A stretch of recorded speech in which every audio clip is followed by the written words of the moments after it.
Hi there. My name is Shannon Seymour. I'm a psychologist at the Wellness Center, and this is a presentation on understanding ARFID. ARFID is an acronym for Avoidant Restricted Food Intake Disorder, and it's a disorder that falls under the category of eating disorders. This presentation today is part of our World Mental Health Day series of talks, and so we're excited to be able to share mental health information with our community. That's the theme this year. The 2022 theme is Global Access for All, and so we're using this forum to be able to provide our community with mental health awareness and mental health information. So we'll get started. If you've never heard of ARFID, you're not alone. It is actually a fairly new disorder when we think of it compared to some of the other mental health conditions that we might be familiar with, anxiety disorders or depression, or other eating disorders even, which have been around for a lot longer. It appeared in the Diagnostic and Statistical Manual for Mental Illness for the first time in 2013. And so it's fairly new. Mental health providers sometimes are even still not aware of it. So if you've not heard of it, that's fine. And that's why we're doing this presentation. It really developed initially out of a need to conceptualize an eating disorder presentation that didn't fit with what we previously understood about eating disorders. We've always thought of eating disorders as related to weight and body image, and that the behavior, the restriction or the binging or the purging was connected to an effort to lose weight, to change body shape. And so about 5 to 15% of patients admitted into inpatient eating disorder treatment didn't have those worries. They weren't concerned about their weight. They didn't have distorted perceptions of their body shape or body image issues. And so it really sort of was quite puzzling as to how do we understand this eating disorder? And then more importantly, how do we screen effectively, diagnose accurately, and then treat in a way that can help restore people to a healthy state of living? It's a little bit of the history in terms of where it came from. What is ARFID? It really is, at its easiest definition, just an extreme version of picky eating, to the point where we sometimes refer to neophobia, which is a fear of novel foods. So this idea of having significant fears or apprehension around being presented with or offered new and unfamiliar foods. There can be negative consequences of eating, which is the fear. So fears of choking, fears of vomiting. It can even be fears of how things might taste. So fear that it's going to taste gross, a fear that it's not going to taste good. It's typically characterized with weight loss or failure to gain. In adolescence, it might be a loss of weight. But in early childhood and in children, we typically are seeing maybe not a weight loss, but maybe they aren't gaining. They're not gaining as per the growth chart. They're not making progress. They're not growing. So it can be a weight loss, but it can also be a failure to gain weight and to grow. Nutritional deficiencies, we see a high level of dependency on supplements. We also see a lot of psychosocial impairment. So that means a lot of emotional difficulties, a lot of maybe it's tantrums, maybe it's a hard time managing emotions. We also see social impairments, meaning we're avoiding birthday parties. We don't want to go on after school play dates. We get really, really agitated if we have to go to somebody's house for food. And so we see these levels of impairment. We also see a lot of emotional dysregulation in response to food events. So we might see, for example, children who, it's dinner time or they're going to somebody's house and all of a sudden we're just noticing they're really getting out of sorts. They're really getting irritated or agitated, oppositional. And it seems to always sort of circle around food times or food events. So we always want to differentiate about the diagnosis. And one of the ways that we can differentiate between anorexia and ARFID is a couple of these points. So anorexia, the restriction is really driven most often by a concern or distortions about weight or body shape. There's often a pattern of normative eating before the diagnosis. So if anorexia is diagnosed in adolescence, these were typically kids that ate in a typical way prior to the onset of the illness. And their preferred foods are often low calorie foods. So it's, they're maybe only wanting to eat lettuce, or they're only wanting to eat broccoli, or they're only wanting to drink water. So we see this pattern of preferred foods that have low calories, typical eating before they got unwell, and the concerns are mostly around body weight and thinness. Whereas in ARFID, we don't see the drive towards body weight or thinness. We don't see the distortions of body image. We typically see ARFID in males more often than in females. We see an early history of picky eating. So unlike anorexia, where we kind of just see typical eating patterns in ARFID, really we're seeing a pattern of fairly picky eating that's progressively gotten worse, leading often to then the diagnosis of ARFID.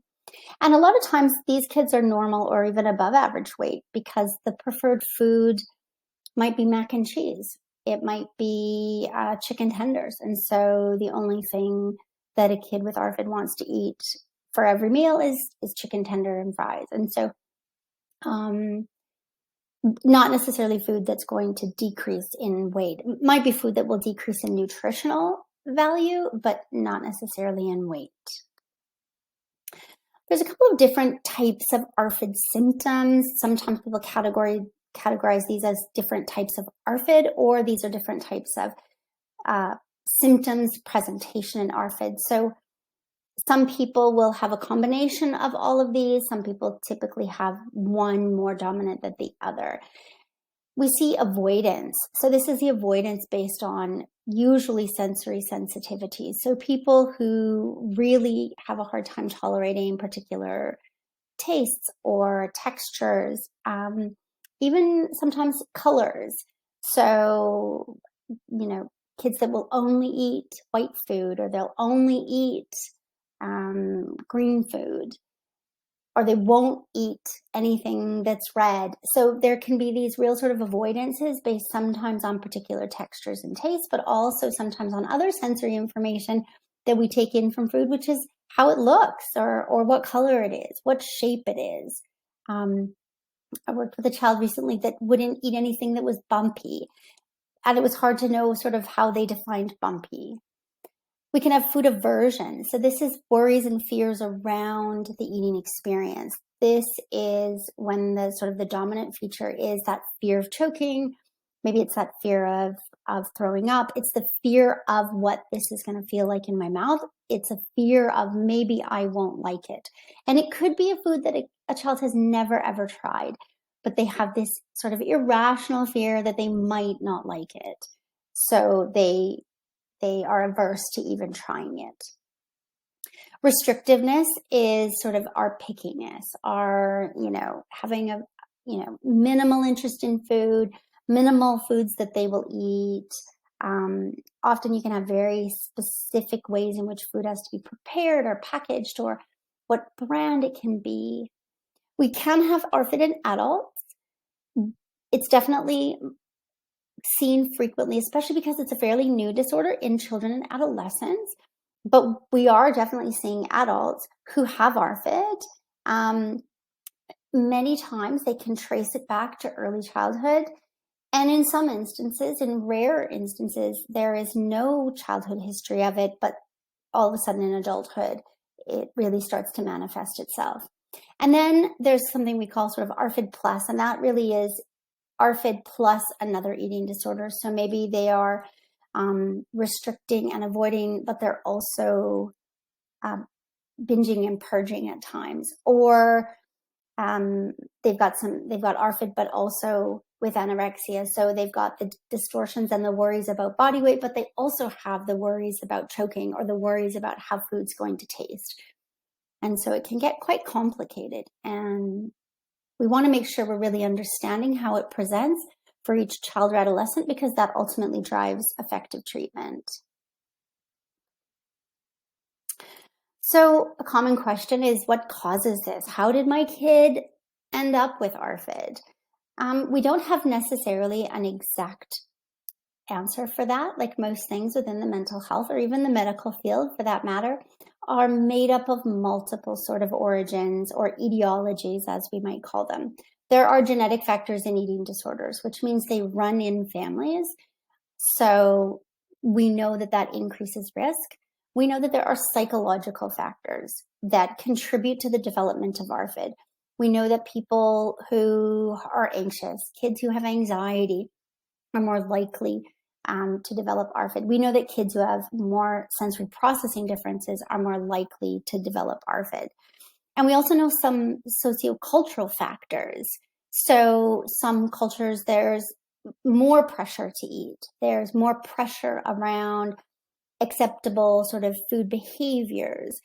There may be less tolerance for trying out foods and spitting out foods and not liking foods. And so then kids, if they think that they won't be able to spit it out, they won't try it at all. So we always want to kind of understand all three of these areas when we're doing the initial assessment or we're getting to know the child and their family, is really to understand, what are the genetic or the hereditary components?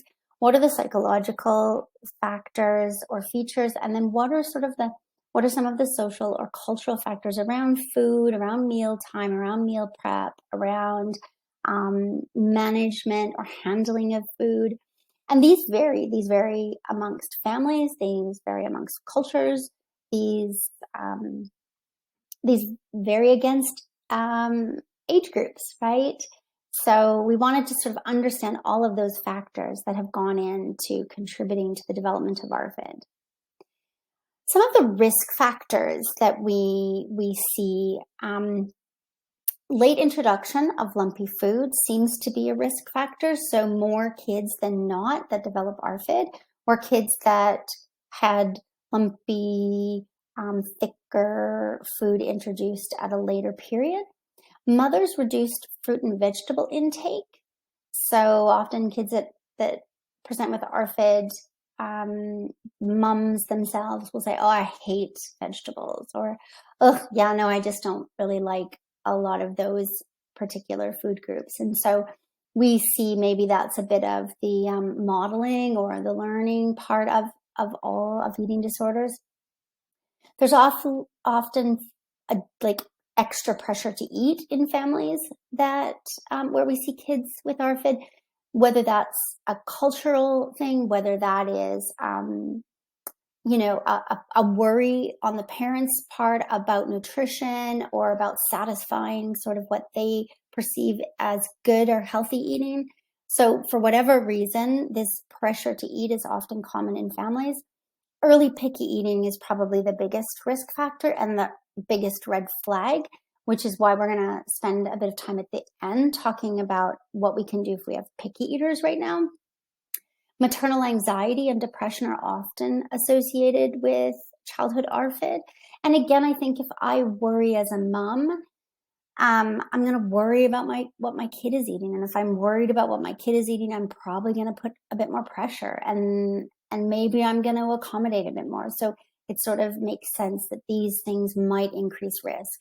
And then a child with sensory differences are also at greater risk.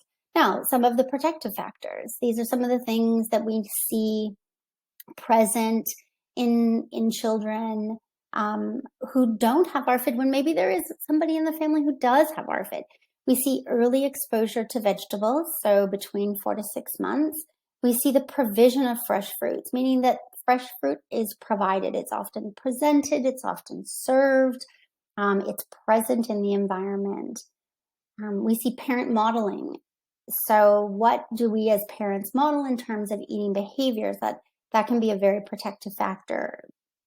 do kids see me trying new things and liking some of them, but not liking some of them, but being flexible around kind of what I'll try and what I might venture into as it relates to eating. Also, those family systems where parents eat the same thing as their children, where in the Caribbean, we probably refer to it as eating out of the family pot. So there is one meal served and everybody eats from that same meal. And also a protective factor is parents who don't worry about their children's pickiness, which is really interesting. And we'll talk a little bit more about what that looks like. Some common comorbidities. A comorbidity means something that kind of often goes along with or is often present with. And if we think of our neurotypical kids, we think of our kids that are autistic, our kids that have ADHD, we think of a lot of sensory processing differences. So a lot of differences in the way that they experience and regulate sensory information. So how things taste, how things look, how things feel in their mouth. So it would make more sense that kids with autism and kids with ADHD are often also our kids that have ARFID. Kids with anxiety disorders, particularly generalized anxiety disorder, which are sort of those generalized fears and worries, and OCD, which has a lot of rigidity to it, a lot of ritualized behavior. These sort of all really go hand in hand with ARFID, and a lot of the kids that we work with that have ARFID also have maybe one of these other diagnoses. It's really common to have this combination. It's also really common for people with ARFID to have gastrointestinal problems and some somatic disorders, which are sort of pains and aches, the gastro stuff, tummy aches, acid reflux, constipation. The gut is meant to work, right? The gut and the digestive system is really meant to be kind of constantly working at its capacity. And when we are severely restricting what we're eating, then the gut can get into trouble and it's not able to do what it's meant to do. So we often see a lot of gastrointestinal problems that go along with ARFID. And it's one of the reasons why we want to really always have a medical professional involved so that we can be ruling things out, right? I mean, a kid who has a major medical issue that involves their gastrointestinal issue, the refusal to eat might have a medical origin. And so we really want to treat that medical condition before we start diagnosing this kid with ARFID. And so we want to work really closely with pediatricians in that regard. So we talked a little bit about picky eating being kind of a red flag or a risk factor. And picky eating being really common in the profile of people with ARFID. And so I want to talk a little bit about what is picky eating. I think of sort of eating on this spectrum. There's those real flexible eaters. And by flexible eaters, it doesn't mean that they like everything. It doesn't mean that they eat everything, but it means that they're really willing to kind of try new things. They're really willing to, if they can't have what they really wanted on the menu, they can find something else that they can like. If they go to somebody's house and the spaghetti's cooked different than it is at home, they can eat it. They might not like it as much. They might like it better, but they're flexible in their approach to food and eating experiences. Our picky eaters are less flexible. They like things a certain way. They only want it served a certain way. They won't try certain foods. They're less adventurous. They're less flexible around their eating behavior. And then obviously ARFID is this severe avoidance and restriction of food that becomes an eating disorder. And so we can kind of see along this continuum why picky eating would be a risk factor for ARFID and why most people that end up with a diagnosis of ARFID have a history of picky eating in early childhood. So let's talk a little bit about what is picky eating. Between 6 and 50% of all children in early childhood are picky. which is a lot of kids, right? Um, it's normal in some regards. I think every kid might go through phases where they like something or they don't like something, where they're not into trying things. Picky eating really is sort of the presence of strong food preferences. So not the presence of food preferences, because that's very typical. We all have food preferences. We all have things that we like and things that we don't like. Picky eating is when those preferences become really, really strong, and then it impacts our behavior, our social functioning. It's often a refusal to try new things. So, I don't even want to try to eat it. I know already before I've even put it in my mouth that I'm not going to like it. There's often a restriction on vegetables. I think vegetables have very powerful smells. They have very unique textures, broccoli, cauliflower, spinach. They're very sensory, robust eating experiences. There's usually a preference for temperature, texture. Some kids only like soft things. Some kids only like crunchy things. Some kids don't want anything that's wet and mushy. Some kids only want things that are smooth and creamy. So there's this real sort of preference related to textures and temperatures. There's also often in picky eaters some special food routines. So they only want a particular brand of nuggets. They only like their egos have to be, browned just to a certain state. If something is overdone or underdone, they won't eat it. They won't even try it. And our picky eaters are often getting an inadequate amount of food because they are picky, because they just have a lot of challenges finding things to eat and get enough of it. So we know that picky eating is common. How common is it? About 10% of kids around 24 months are described as picky eating, meaning if we went through the checklist of picky eating, they're hitting the majority of those. At 3, we see about 15% of kids would meet the criteria sort of for being a picky eater. And at 6, about 12%. And so what's interesting to me is that pickiness it continues throughout early childhood. So the 0 to 6 period is a period in which a lot of kids experience picky eating. Now, thankfully, we're not seeing 15% of kids develop ARFID, which is great, right? Remember this stat, it was 5 to 15% of people who were already in an inpatient facility for eating disorders had ARFID. We don't know what the general prevalence is of ARFID in our community right now. And it's hard to find prevalence even in North America or Europe. So we're not alone in not really knowing what the prevalence is here. But I guess the important point is that picky eating is very common. The majority of picky eaters are not going to develop ARFID. But the ones that do develop ARFID, we know definitely there was a period of picky eating. So we want to understand, I think, as a community, how do we navigate those picky eating years so that kids can kind of go through them and then move past them without getting stuck and having something quite severe, quite serious like ARFID develop. This is a really interesting study that was done back in 2018.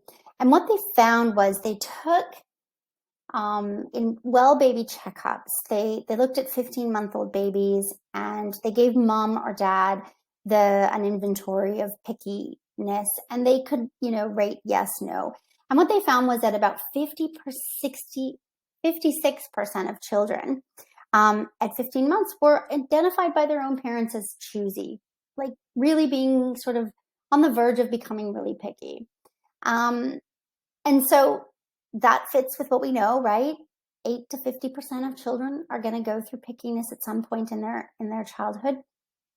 What was really, really interesting, though, was they also gave measures on sort of looking at pickiness, but then they also asked mom to rate how worried she was about the child's pickiness.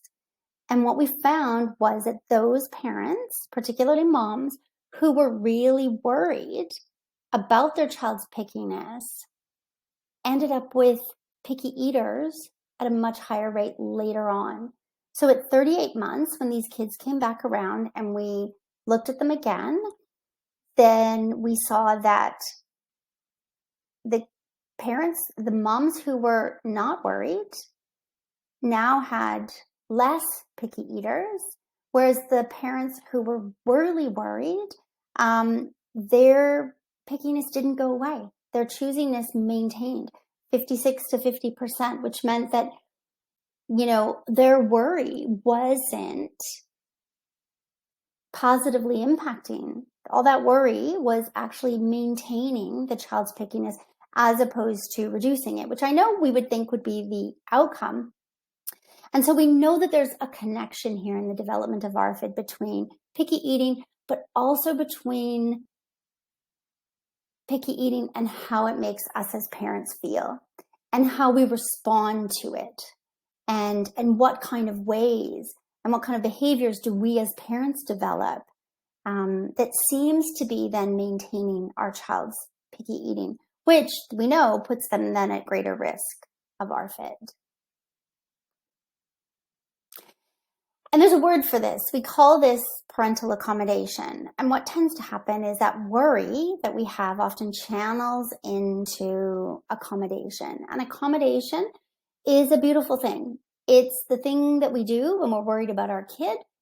And it's a really adaptive thing, and it's a really healthy thing. The challenge is when we've got a really picky eater and a really anxious parent, that accommodation can turn into something quite dysfunctional and contribute to the development of that eating disorder. And parental accommodation in ARFID is what we call a maintaining factor. It maintains the eating disorder. Similar to the previous slide where the mom's anxiety maintains the pickiness of their toddler. And so we want to understand this a little bit more. We know that parental accommodation is highly prevalent in ARFID. So I think 90+% of the families that presented inpatient for eating disorders had a certain element of parental accommodation.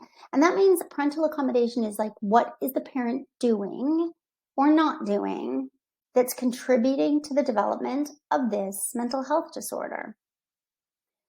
We know that the higher or the more frequent or the more severe parental accommodations are, the greater symptom severity a child often presents with. So we know there's a correlation between how much I'm accommodating as a parent and how sick that child is becoming, how severe this mental illness is progressing. We also know that it's associated with lots of parental conflict. And I think, we're all parents. If we're parents in this, listening to this, we can relate to disagreeing with our partner around a particular parenting behavior, whether it's, how do we discipline, how do we get them to eat what we want them to eat, how do we get them to do their homework, how do we get them to brush their teeth. We know that can be stressful. That can put a lot of strain on relationships, that disagreement or the conflict around these sort of regular parenting challenges. And in ARFID, we see high levels often of parental conflict.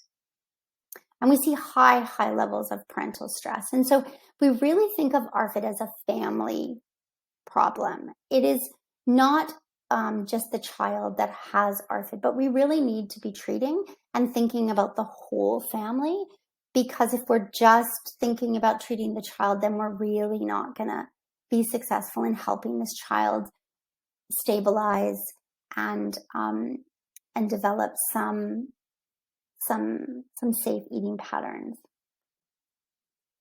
So what are some common parental accommodations we see in families where there's a child with ARFID? We see where parents are only buying certain brands of food or types of food, right? So if your kid really likes Honey Nut Cheerios, sure, that's a nice thing to do. Buy them Honey Nut Cheerios when you're at the store. But if you know that your child only eats Honey Nut Cheerios and there are no Honey Nut Cheerios at the store, and you're now running to 5 different grocery stores to find the Honey Nut Cheerios, that's parental accommodation. Preparing separate food for the child with ARFID. So siblings and other people might eat stewed chicken, and the picky eater, is getting fish fingers, they're getting takeaway, they're getting whatever it is that they will eat. When families start avoiding social settings where eating is expected, so, there's a family get together this weekend and we don't go to it because we are worried about what's going to happen, right? The cousins are all going to be eating what's on the table, and our kid, who's we know is a really picky eater, is going to either have a tantrum about that, not be able to manage their emotions around that, or we're going to need to bring them something so that they can have something to eat. And then the people around us, our siblings, our grandparents, they're going to have something to say about that. They're going to have an opinion about that. And that puts stress on me that I don't want to hear that. So that just creates this overall distress within an entire family system. And now all of a sudden we're avoiding those kinds of social activities that involve food. It might be sending food. Your child's going to a birthday party and you're sending a lunch kit because they're already anticipating that they're not going to like what's going to be available. They don't know what's going to be on offer at the party, but they've already sort of decided, I'm not going unless you pack me a lunch, unless I have something that I can eat different. It might be feeding siblings separately. We touched on that a bit. It might also be feeding the child with ARFID. Control, sort of demanding behaviors are really common in kids with ARFID. It's a way to manage their distress, right? I mean, anxious kids often become bossy kids, and it's their way of trying to regulate this really bad feeling that they get, this really uncomfortable feeling that they have a hard time articulating. And so we see that in ARFID. We see a lot of control around parental behavior. So the child who is, demanding to be fed, or who just needs to be fed because that's the only way they're going to get any food in them. Not serving food at all that a child with ARFID doesn't like. And we see this often, and this is a major one we hear about a lot, is if we know, this one child in the family is really picky and they don't like carrots, then we don't serve carrots, because even just having carrots on the table can upset this child. And so we accommodate by not even serving the carrots, not putting them on the table. We might only go to preferred locations. We might only go to restaurants that we know they can get this particular thing that they like, or done in a particular way that they like. And I'm not suggesting that this is all bad stuff, right? I mean, I wouldn't intentionally take anybody to a restaurant that I thought they were going to absolutely hate the food. I don't really like Mexican food, so I wouldn't choose a Mexican restaurant to go eat at. And if my partner said, hey, we won't go to that Mexican restaurant, I don't see that as a problematic. Where it becomes problematic is when the whole entire family system seems to be driven by this need to make sure that there will be something acceptable, something tolerable. And it no longer is just looking at a preference, but now it is looking at a much higher level of rigidity around food restriction and food avoidance. Some of the common food-related stress and conflict that we hear amongst families that have a child with ARFID, there's often a lot of punishing. So if you don't eat, no iPad. If you don't eat, no football practice. If you don't eat, you're not going here, you're not getting this, you're not doing that. It's a really helpless feeling that parents have, trying to get their kid to eat and the kid refusing. And so we up the ante. We do all kinds of things. We often, we see a lot of begging. So come on, just 2 bites, please. Come on. Bargaining, like if you just try it, I'll get you ice cream. If you just try it, we'll do this. So it's the opposite of the punishing, right? It's the bribing and the bargaining. There's also a lot of tricking. This is, I promise, this sandwich tastes exactly like the way I did it yesterday, even though you know that you couldn't get the same cheese. And so you're just fingers crossed, hoping they don't notice that their grilled cheese was made with a different kind of cheese. But you're tricking them. You're not dare to tell them that. You're just telling them, no, it's exactly the same. And then comparing. So all the other kids are eating pizza. What's going on? Why are you the only one?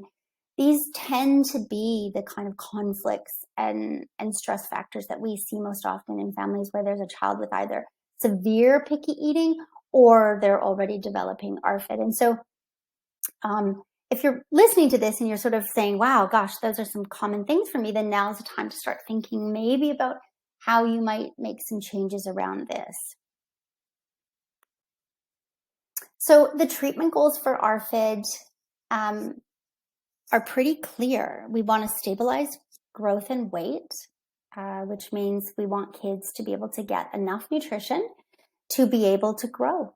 Kids need nutrition to be able to grow. Their bones, their cells, their brains are in a period of rapid development in early childhood. And so we want kids' growth and weight to stabilize. And when kids with ARFID are having they need hospitalization or maybe more intensive treatment, it's usually around the fact that they're losing weight or their growth has plateaued. So the pediatrician isn't seeing this kind of like incline on the growth charts. They've started to plateau.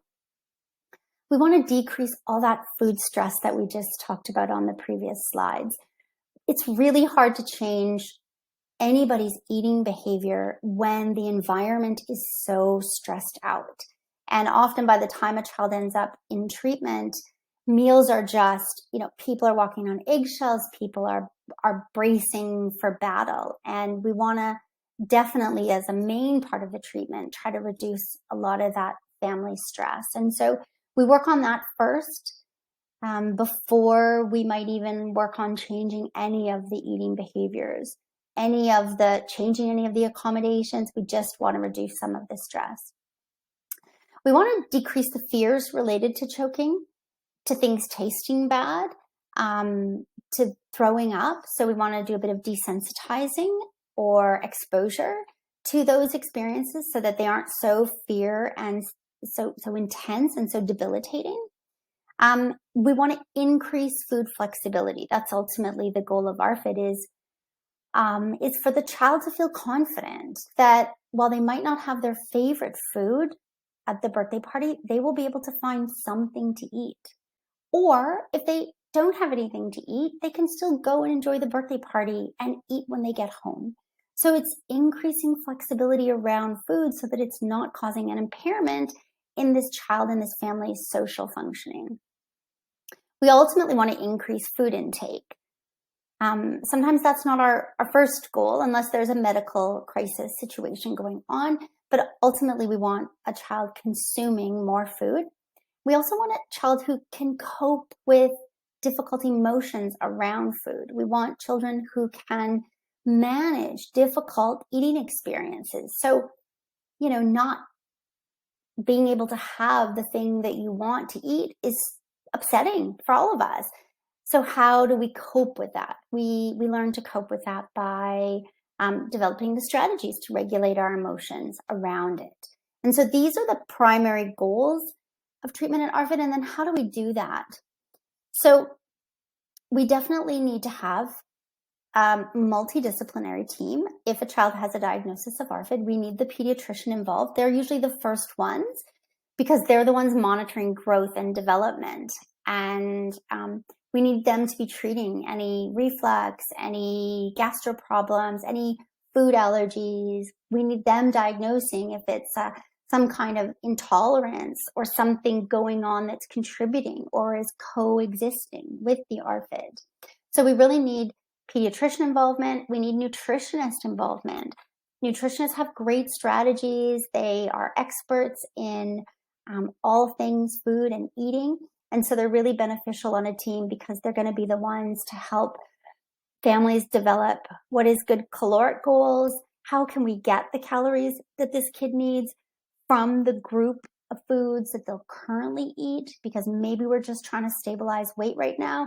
And if they'll only eat white food, how do we get enough calories in using within the way that the child is currently eating? We ultimately want to introduce different colors to their food repertoire, but It's common that kids will only eat a certain type of food, and so a nutritionist can help in terms of increasing at least the caloric intake within the restricted plate of food that the kid will eat, and then we work on expanding later on. Psychology is really important. We're going to do all the work with families. I myself am a certified space therapist, which is a particular type of parent-based treatment for kids with anxiety disorders and kids with ARFID, because there's so much of ARFID that is rooted in anxiety. The child and adolescent may need their own individual treatment. So we're going to be working on things like exposing them to food experiences they find really distressing, exposing them to different tastes and textures.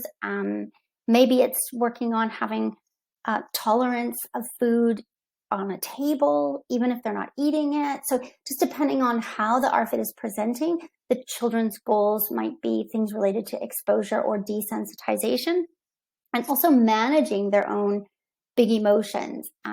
So often teaching kids some strategies for how to regulate big emotions. But ultimately, the family treatment is primary, because we saw from the majority of stuff we've talked about already today that there's a huge family parent component. And so ARFID is not something that we treat by taking kids to see a specialist and picking them back up. ARFID is very much a family treatment plan. Adults that have ARFID are probably going to use treatment modalities like cognitive behavioral therapy or dialectical behavioral therapy or EMDR, because these are treatment modalities that are very effective in working with fears and worries and anxieties and big dysregulated emotions, which are all kind of part of the ARFID presentation. And so we rely then on the modalities that we know are really, really good at helping and treating the main symptoms of ARFID.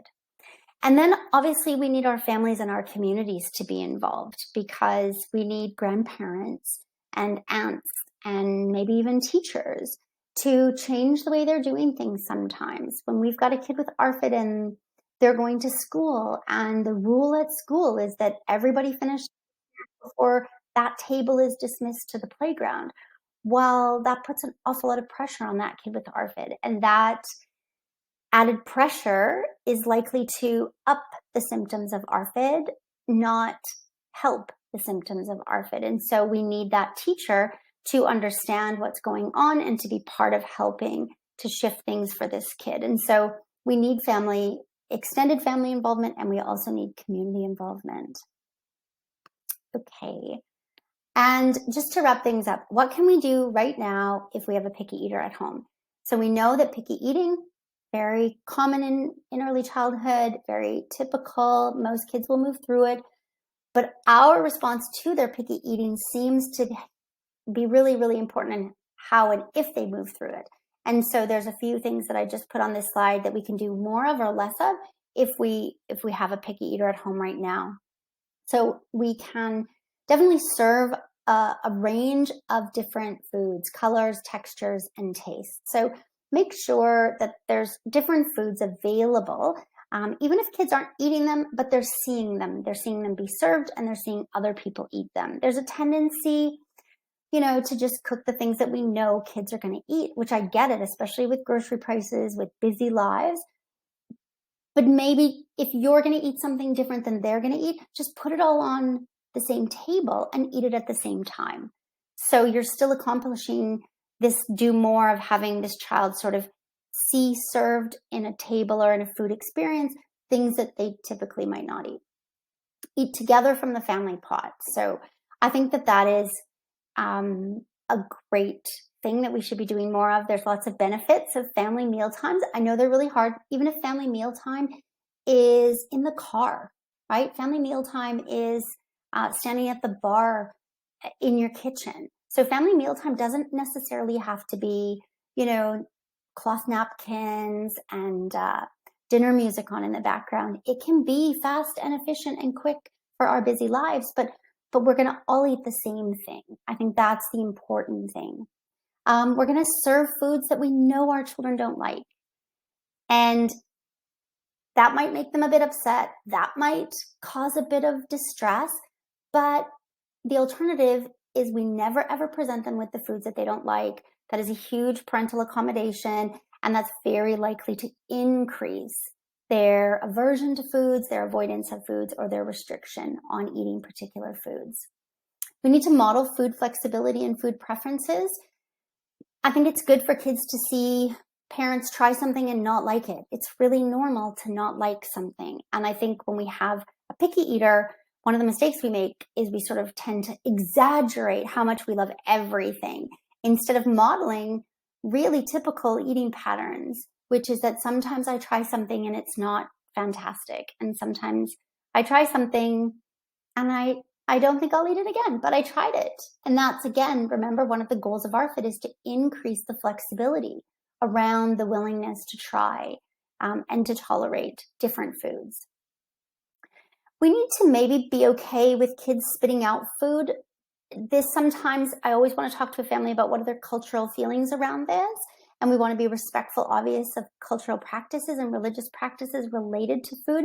But if a family's culture and religion is okay with this idea of spitting out food, it can be really helpful for picky eaters, because a lot of times, especially teenagers that I work with, will tell me that, people say if you don't like it, you can spit it out, but then they don't allow them to spit it out. Or they, if they say, here, just try that, they don't want to try it because the fear is, if I try it and I don't like it, I'm stuck with it in my mouth and there is no option.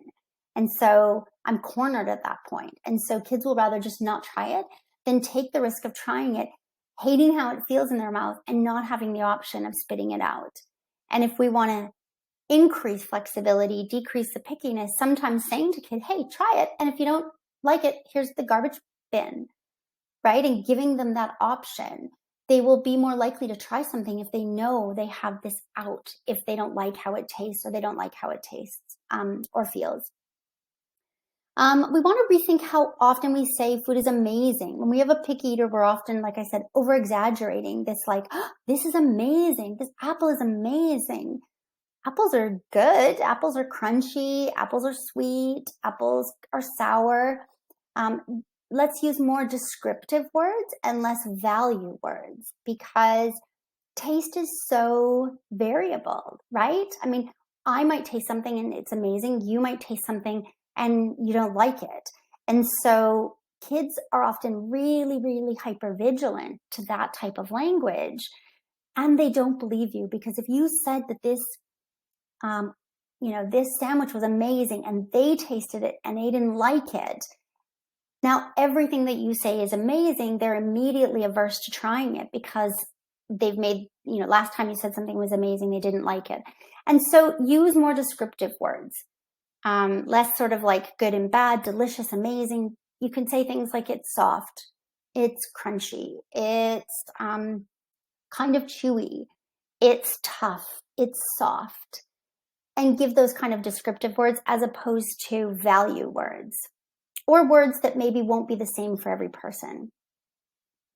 And we want to remember ultimately that mealtime should be more than just about the food. It should be a time when families can come together, kids can de-stress, kids can have a laugh. You can talk about what went on in your day. You can talk about what your plans are for tomorrow.